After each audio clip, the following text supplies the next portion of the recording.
If you've ever played a strategy game like Dynasty Warriors or Total War Three Kingdoms, or, seen a Chinese historical epic, you've definitely heard his name, Zhuge Liang. He's always the genius strategist with a feather fan who seems more like a wizard than a general. But behind that legendary figure, there was a real historical man. So who was he, really? All right, let's dive in and figure it out. Okay, so to really get Zhuge Liang, you have to understand that there are basically two of him. Over on the left, you've got the legend, the guy from the famous novel Romance of the Three Kingdoms. This is the sorcerer who can control the wind and read the stars. But then, on the right, you have the actual man from the historical records, a brilliant but very human administrator and logistics expert.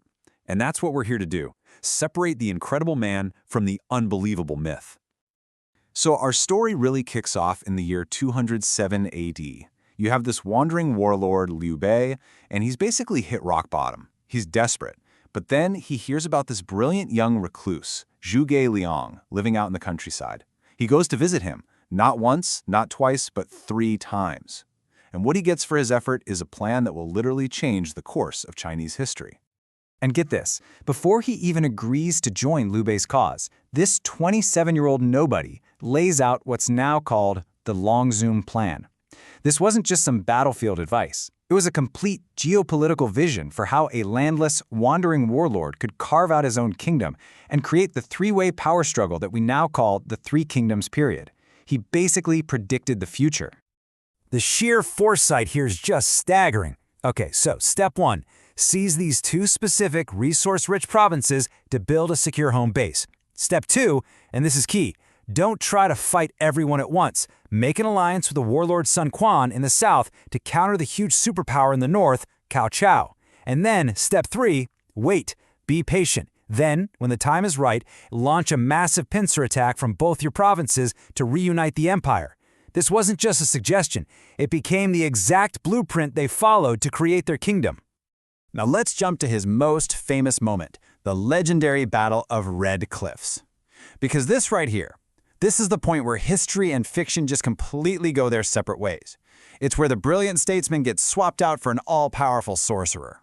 In the story everybody knows, Zhuge Liang is the undisputed mastermind of the whole battle. He uses some foggy weather to trick the enemy into firing 100,000 arrows into his boats, which are covered in straw, just casually restocking his entire army. Then, he performs a Taoist ritual to summon a magical wind so his allies can launch their huge fire attack. I mean, it's an absolutely incredible story, but that's all it is. A story. So let's look at the historical record. Borrowing the arrows? Yeah, that's complete fiction. Didn't happen. Summoning the wind? Also total fiction. So what was his real role in the battle? He wasn't the military mastermind at all. He was a diplomatic envoy. And here's the thing. His actual achievement was, you could argue, way more impressive than magic. Think about it. His lord, Liu Bei, had just been crushed in battle and was on the run. With everything on the line, Zhuge Liang walks alone into the court of a powerful rival and, using nothing but logic and rhetoric, convinces him to join an alliance against a seemingly invincible enemy. He saved his entire cause with his words, not with the wind. So after that kingdom, Shu Han, was finally established, Zhuge Liang's life became a lot less about these dramatic legendary battles and a lot more about the grueling day-to-day work of actually running a country. And this is where we get to meet the real man, the loyal, obsessive workaholic. You know, historically, his defining trait was diligence. The man was an absolute micromanager. He personally reviewed every single document, every major punishment. He believed in governing with a strict and impartial rule of law, not just being a nice guy. And as a general, he was super cautious, a master of logistics and supply lines who absolutely hated taking reckless gambles. And this chart just lays it out perfectly. As chancellor, which is basically prime minister, the vast majority of his time was spent on administration and logistics. The nitty-gritty work of keeping a state functioning. Battlefield tactics, the thing he's most famous for, turns out it was actually the smallest part of his job. If you really want to get a glimpse into his soul, you have to look at his most famous written work, the Chu Biao. It's a letter, or a memorial, that he wrote to the young emperor right before he launched a huge military campaign. And it's a masterpiece of political advice and raw emotional loyalty. This quote just nails its power.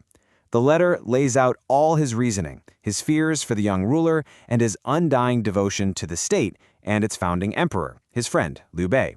For centuries, this document has been held up as the ultimate symbol of unshakable duty in Chinese culture. Okay, so what about his great rival Sima Yi? Well, the legend paints this picture of a constant cat-and-mouse game, where Zhuge is always one step ahead, terrifying Sima Yi with these brilliant, clever tricks. The reality? It was a deeply frustrating game of chess.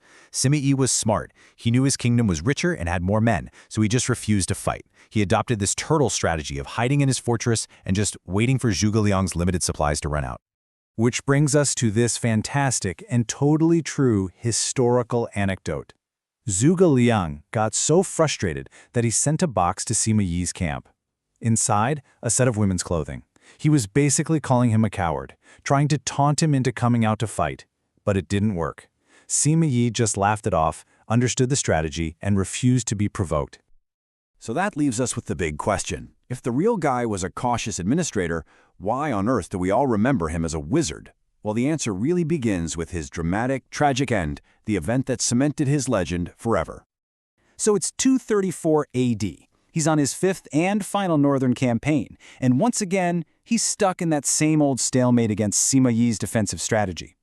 Frustrated by the impasse and just completely exhausted from decades of overwork, Zhuge Liang falls gravely ill, and he dies there, on the front lines, in his military camp. And he was only 53 years old. He wasn't killed in some glorious battle or taken out by an assassin. The historical consensus is that he literally worked himself to death, shouldering the entire weight of his kingdom until his body just finally gave out. His death gives rise to one of the most famous proverbs in all of Chinese history. See, after Zhuge died, his army began a silent, orderly retreat.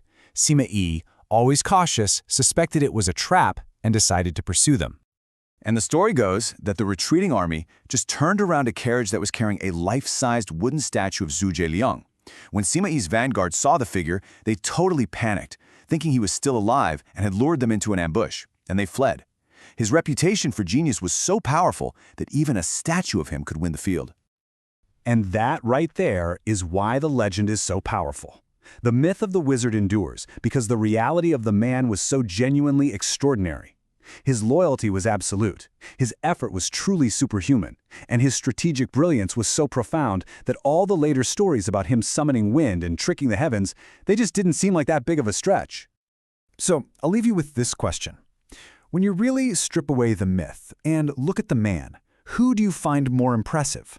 The fictional wizard who could perform miracles and control the weather, or the mortal statesman who, through sheer intelligence, tireless work, and unshakable loyalty, managed to build a nation from nothing and create a legacy that's still remembered thousands of years later?